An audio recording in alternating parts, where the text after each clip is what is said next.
Boa tarde, boa noite, bom dia, não sei, mas sejam bem-vindos a mais um História Varilanches.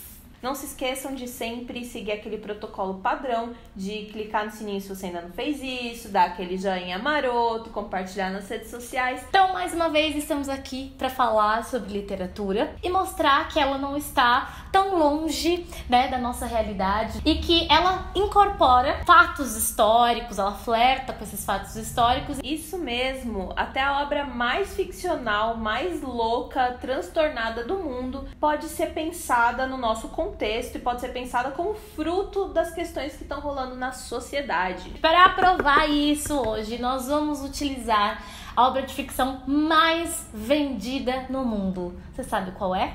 Claro que sabe qual é. Harry Potter. Eu sei que por um momento você pensou que era a Bíblia. Porque é uma obra de ficção também. Aquelas polêmicas. E pra isso, nós vamos precisar da guru, mestre dos assuntos potterianos aqui do nosso canal, Marina! Traz ela, Gi. Tá bom. Então, gente, tô aqui, elas me convidaram, ou eu meio que me impus, não sei. Pra quem não me conhece, eu sou gerente de marketing do Potterística, um fansite de Harry Potter, é o maior da América Latina. E, né, estamos aqui pra falar de Harry Potter, pra falar de história também. E pra isso a gente tem que pensar que Harry Potter segue uma narrativa fantástica meio básica. Tem uma profecia, tem um herói, né, ele vai lá, as pessoas morrem, aí elas vivem, e aí tem luta, e aí tem magia, e tem dragão, várias coisas. E também segue a jornada do herói, né, que é muito utilizado em Star Wars, em Senhor dos Anéis, que é essa ideia da chamada pra aventura, de ter um mentor. Segue uma narrativa bem padrão. Não é por isso que não tem contexto histórico no meio e que a J.K. Rowling não vai mexer de várias formas pra fazer metáforas, né, sobre o mundo real. Uma coisa que é muito presente e é o tema do vídeo de hoje é como a J.K. usa as representações de regimes totalitários dentro de Harry Potter, porque isso tá dentro de toda a narrativa, tanto do arco tradicional Harry Potter, quanto dos filmes que vieram depois, que são os Animais Fantásticos e Onde Habitam. Mas primeiro a gente precisa lembrar, saber, obviamente, o que é esse totalitarismo. Ele se caracteriza justamente por um governo extremamente autoritário, só que não é só o autoritarismo. Então, o que caracteriza propriamente o totalitarismo? Esse controle total de todas as questões da sociedade. Então, o governo totalitário, ele vai controlar tudo. O que você assiste, o que você lê, o que se ensina nas escolas, a arte, tudo. Toda a sua vida vai ser regulada pelo governo. O que você veste, deixa de vestir, etc. Essa questão dele regular todos os setores da sociedade também vai junto com a criação de símbolos, lemas, uniformes, tudo para fazer com que a população se sinta pertencente àquele grupo, que seja uma coisa igualitária, tá? Mas tomem cuidado com essa questão igualitária. Bom, outro fator importantíssimo quando a gente fala de questões de regimes totalitários é a figura do líder. Ele é aquele líder carismático que também quer ser venerado, então tem toda uma questão de idolatria desse líder, dessa figura principal desse regime. Exatamente. Então, quando a gente fala uma questão igualitária também, é lembrar que ele tenta juntar essas massas em prol dele, né, de venerá-lo, de segui-lo, né, de ter imagens dele, referências sobre ele, como essa questão de manter todos iguais. Mas quando a gente fala igual, lembrar que é só isso que é igualdade, né? Igualdade de obedecer o que ele está dizendo e ser padrão dentro daquela sociedade. Não uma igualdade que a gente prega de igualdade econômica, social, nada disso. Na verdade, as pessoas vão continuar pobres, quem é rico vai continuar rico. A questão mesmo é que todo mundo tem que obedecer e seguir fielmente esse líder de forma igualitária, né? E para manter todo esse sistema que a Van estava falando, é óbvio que ele precisa de um suporte de repressão, que geralmente vem caracterizado pela polícia, pelo exército, enfim. São essas estruturas do Estado que vão ajudar esse regime a se manter. Também. Exato. Se a gente for pensar historicamente, a gente vê essas representações muito fortes no nazismo, que a gente já falou aqui no canal, e nesses regimes do começo do século XX. Porém, Má, conta pra gente como tudo isso pode ser enxergado dentro de Harry Potter. Eu acho que assim, todo mundo quando ouviu essa explicação do que é o totalitarismo já pensou de cara no Voldemort. E apesar de ele não ser necessariamente carismático, ele sabe falar muito bem o que ele quer. E aí, comparando com Hitler, por exemplo, dessa questão de, por exemplo, o poder ariano, nós somos arianos, nós somos melhores. Então essa era uma coisa que as famílias de puro sangue já achavam, só que elas tinham medo de falar, porque não era bem visto. Quando chega um cara super poderoso que tá dominando todo mundo e fala, não, nós somos bruxos, nós somos superiores, nós temos que dominar, eles falam, beleza, eu vou seguir esse cara. Exatamente. Sim, total. Ele tem muito esses símbolos, né? O próprio nome dele, Lord Voldemort, que é um nome que ele criou, o nome dele é Tom Riddle, que é uma coisa, ele cria, ele fala, eu quero um nome que as pessoas temam dizer. Que é isso, ele vira o você sabe quem, aquele que não deve ser nomeado. Ele realmente cria uma instituição dentro desse nome. E tem até a própria questão da marca negra, né, Má? Sim, exato, uma forma, né, de suástica e tal. Esse símbolo que vai associado a...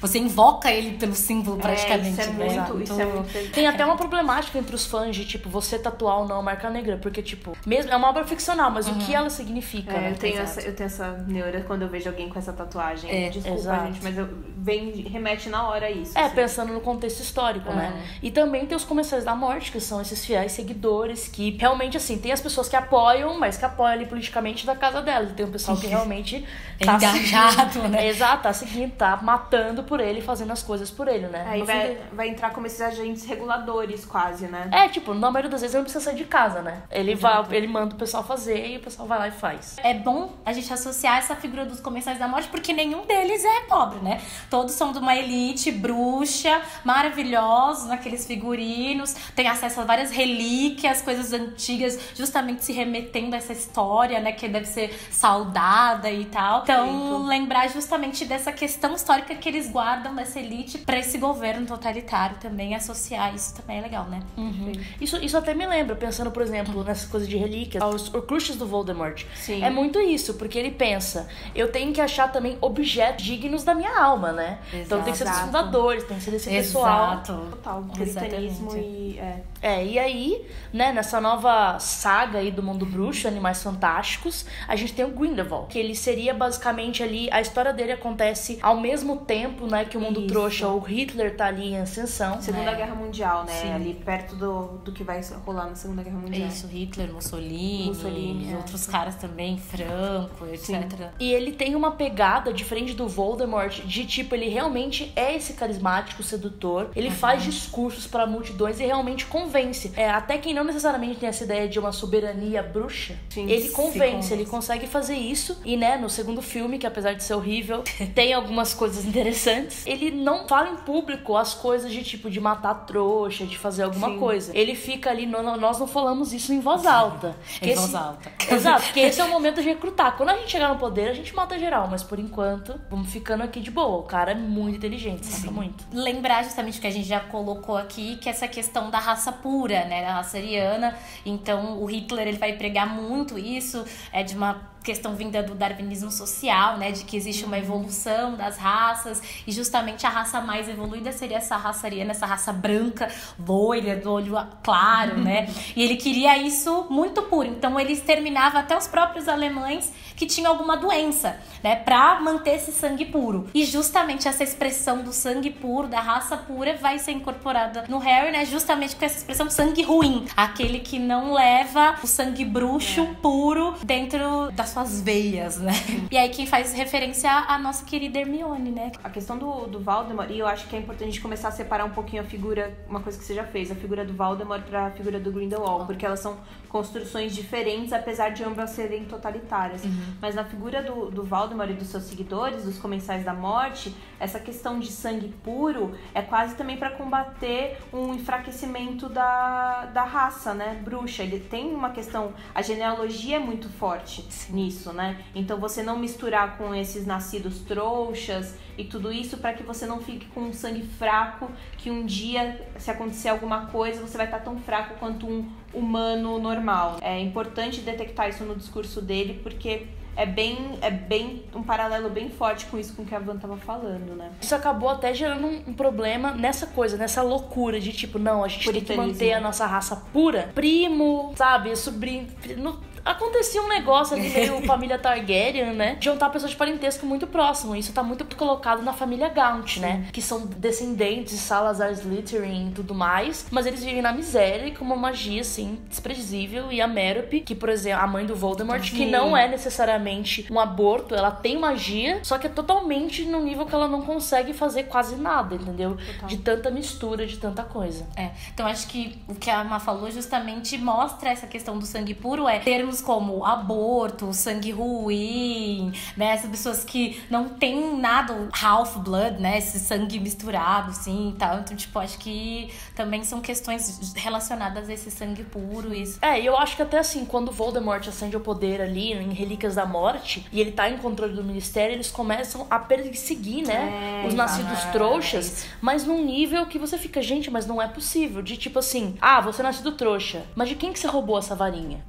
Não, eu comprei no livro, não, mas de quem que você roubou? Porque você não tem magia. Exato. Então você pegou de alguém. Eles realmente, tipo, na pira de que não, nascidos trouxas, eles não são bruxos, entendeu? Sim, eles roubam o poder, né? Eles estão roubando de alguma trouxas, forma. Já começando a usurpar o poder dos bruxos. Eu acho legal você ter trazido isso, porque dá pra introduzir bem uma outra figura bem polêmica, que é a Umbridge. Porque quem que é a inquisidora nesse momento? É a Umbridge. E aí, quando a gente pensa o que foi a Umbridge no ministério, no ministério pré-Voldemort, quando ainda tava o Cornélio, ela é uma figura muito contraditória, porque ela representa pra gente, na nossa discussão, a transição entre esse governo democrático pro governo do que vai ser o governo Voldemort. Por quê? Quando ela vai pra Hogwarts, ela começa a ter comportamentos super totalitários, né? Por exemplo, os atos institucionais. O controle do ensino, né? Justamente você tirar algumas questões de várias matérias, né? Questões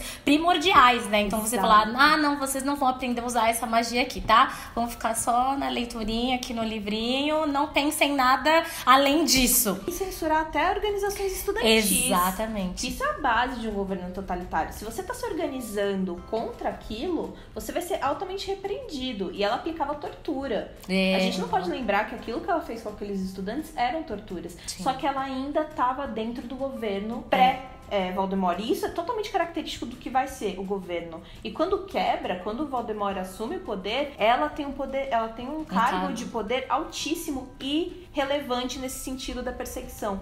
Então ela é uma figura muito interessante para quando a gente pensa governos totalitários, como existe, não é uma coisa do dia pra noite, rola querendo uma transição muitas vezes. Eu acho que também por ela ser a pessoa que tá ali na escola, que dá a cara a tapa, muitas pessoas odeiam ela muito mais do que odeiam o Voldemort, né? Sim. Porque eu acho que é muito uma questão, assim, a gente pode entrar na questão do machismo, que eu acho que também tá no meio, mas eu acho que também tem isso, de que, tipo, você ativamente vê ela fazendo as coisas e sendo cuzona, entendeu? Você realmente vê ela fazendo isso. Se ela sente prazer até, né, em tudo isso, então Exato, bizarro. E ela é a figura desse ministério que, na teoria, é democrático, mas o Cornélio tá tão louco, tipo, não, Voldemort não voltou, vamos fingir que nada tá acontecendo, que ele dá poder total pra ela simplesmente interferir numa escola que não é do governo também, né? Então a gente pode perceber justamente essa história com dois fundos, né? Uma que tá voltada a esse do Voldemort, né? Num contexto pouco mais atual, né, mas trazendo essas características dos regimes totalitários, e a própria questão do Grindelwald, justamente já no mesmo contexto praticamente da Segunda Guerra Mundial e da questão do nazismo e do fascismo ascendendo na Europa.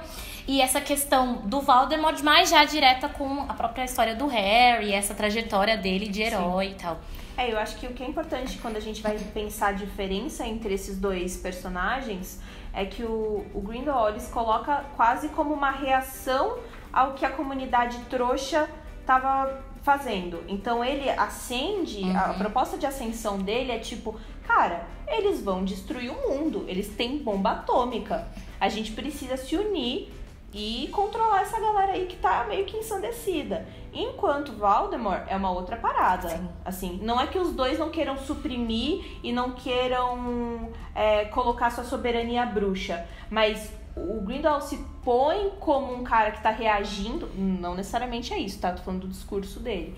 tá reagindo a essa loucura trouxa, a essa insanidade trouxa, essas pessoas que são inferiores não sabem o que estão fazer. fazendo, E o Voldemort não, nós somos muito superiores e nós temos que mostrar isso pro mundo e dominar essa galera. Então... E criar um novo governo, então Exato. a partir de agora, né? Vou mostrar a pele como é que se faz, né? Então, tipo assim. É que o Grindelwald, de alguma forma, ele é quase o faro do homem branco, né? De tipo...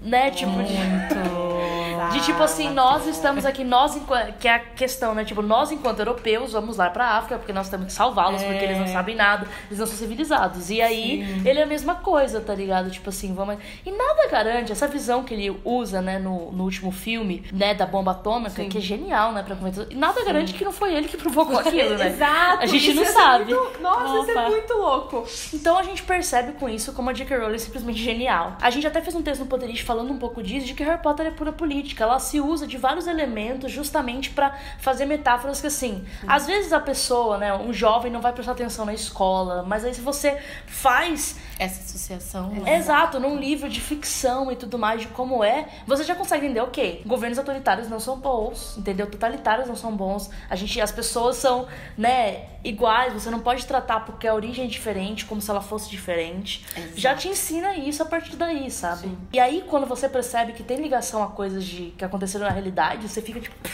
Vai sair um vídeo, né, do HBL no Potterish, alguns dias depois desse vídeo aqui, que a gente tá falando também de alguns outros elementos históricos, né, utilizados em Harry Potter. Então assistam lá também, se inscrevam no Potterish, tá? Valeu. Adorei. Gente, muito obrigada pela sua paciência, espero que vocês tenham gostado. Má, muito obrigada por ter colado, apareça mais vezes, saia daquele lado para esse. E não se esqueçam de se inscrever no canal, de compartilhar o vídeo, coisar na sinetinha, bababá, bebabi. E é isso aí, boa tarde, beijo de luz. Ai, meu Deus.